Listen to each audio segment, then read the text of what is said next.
జనగామ జిల్లా station గన్పు division కేంద్రంలోని తిరుమలనాథ స్వామి దేవాలయం గుట్టని ఆనుకొని ఉన్న మోడల్ కాలనీ వాసులు డ్రైనేజీ వాటర్ సమస్యతో ఇబ్బందులు పడుతున్నారు.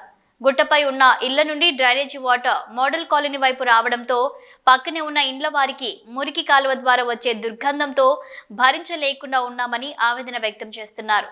ఎన్నిసార్లు అధికారులకు చెప్పినప్పటికీ ఎవరూ పట్టించుకోవడం లేదని, కొత్తగా నిర్మించుకున్న ఇండ్లకి బేస్మెంట్ చుట్టూరా మురికి నీరు చేరి పందులకు దోమలకు నిలయంగా మారడమే కాకుండా నాలో నుండి వచ్చే దుర్వాసన ఇబ్బందికరంగా ఉంటుందన్నారు. కాలినడకకు కూడా చాలా ఇబ్బందిగా ఉంటుందని ప్రజలు వాపోతున్నారు. గతంలో గ్రామ పంచాయతీ అధికారులకు చెప్పినప్పటికీ ఎవరూ పట్టించుకోకపోవడం బాధాకరమన్నారు. తమ నుంచి ఇంటి పన్ను, నల్ల పన్ను, కరెంటు బిల్లు, రోడ్డు పనులు అధికారులు కట్టించుకుంటున్నారు తప్ప సమస్యలను పట్టించుకోవడం లేదన్నారు. అధికారులు తక్షణమే దీనిపైన చర్యలు తీసుకోవాలని, లేని పక్షంలో కాలనీ వాసులంతా మున్సిపాలిటీ ముందు ధర్నాకైనా సిద్ధమని హెచ్చరించారు. నా పేరు ఎదునూరి రవీందర్. నేను 2021లో ఇల్లు నిర్మించుకున్నాను. ఇక్కడ అప్పటి నుండి కూడా ఈ మోడల్ కాలనీలో ఇల్లు నిర్మించుకున్నాను.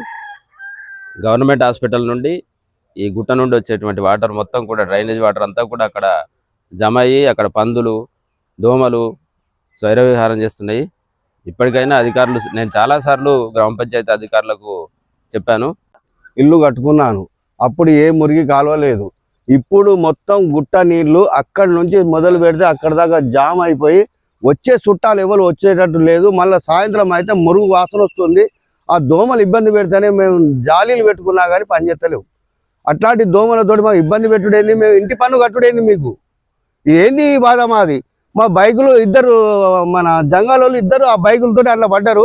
పోయి చక్క పోలీసే కాంప్లిమెంట్ ఇవ్వని చెప్పిన నేను 2 సార్లు పోయిన పంచాయతీ ఆఫీస్ దగ్గరికి. పోయినా కానీ మీరు పట్టించుకుంటలేరు. ఈ తప్ప అని ఇక్కడ డ్రైనేజ్ కట్టినట్టు కట్టిండ్రు. అది 3 రోజులు మునిగిపోయింది.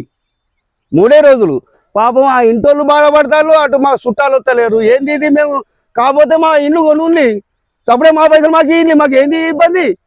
₹1 కోటి పెట్టాలి, ఇల్లు కొనాలి, ఆ ప్లాట్ చేయాలండి. మేము 50 లక్షలు పెట్టి ఇల్లు కట్టినా, 50 లక్షల ప్లాట్ కొన్నా, పుణ్యానికి కొట్టినా, పుణ్యానికి ఇచ్చిన వాడు మొత్తం మురికి నీళ్ళు ఇంటి ముగ్గులో పెట్టి. ఇక్కడ మోడల్ కాలనీలో నేను ఇల్లు కన్స్ట్రక్షన్ చేస్తాను.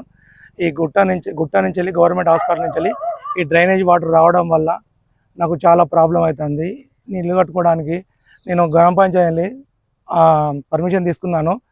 కానీ ఈ వాటర్ మొత్తం నా ఇంటి దగ్గర రావడం వల్ల పని వర్క్ కన్స్ట్రక్షన్ చాలా ఇబ్బందులు అవుతున్నాయి. ఇక్కడ పక్క ఇంట్లో నాకు ఉసుక కానీ ఇటుక కానీ రాకుండా చాలా ప్రాబ్లం అవుతుంది. నేను గ్రామ పంచాయతీలో కంప్లైంట్ ఇస్తే, నేను గత 10 సంవత్సరాల నుంచి ఇక్కడ స్టేషన్ గన్పూర్లో ఉంటున్నా. అయితే నేను 5 సంవత్సరాల నుంచి ఇక్కడ మన అయ్యర్పేటలో కిరాయి తీసుకొని ఉంటున్నా. కాబట్టి మా పాపని సెంటిమెంట్ స్కూల్లో నేను రెగ్యులర్గా పంపిస్తుంటా. అయితే పాప స్కూల్ ఫీజు కట్టడం కూడా చేస్తున్నాం, బస్సు ఫీజు కూడా కట్టడం కూడా చేస్తున్నాం. కానీ ఇంటి ముందు బస్సు చాగలేకపోతుంది. ఈ కాలం నుంచి మా పాప ఒకసారి కూడా కింద పడ్డది. అందుకే అధికారులు స్పందించి దయచేసి మీరు ఈ సమస్యను క్లియర్ చేయాలని మేము కోరుకుంటాం. లేక మేము మా ఇంటి ముందు చెత్త పడితే అక్కడ కుక్కలు తయారై ఆ పందులతో కొట్లాడు ఆ విధంగా జరుగుతుంది.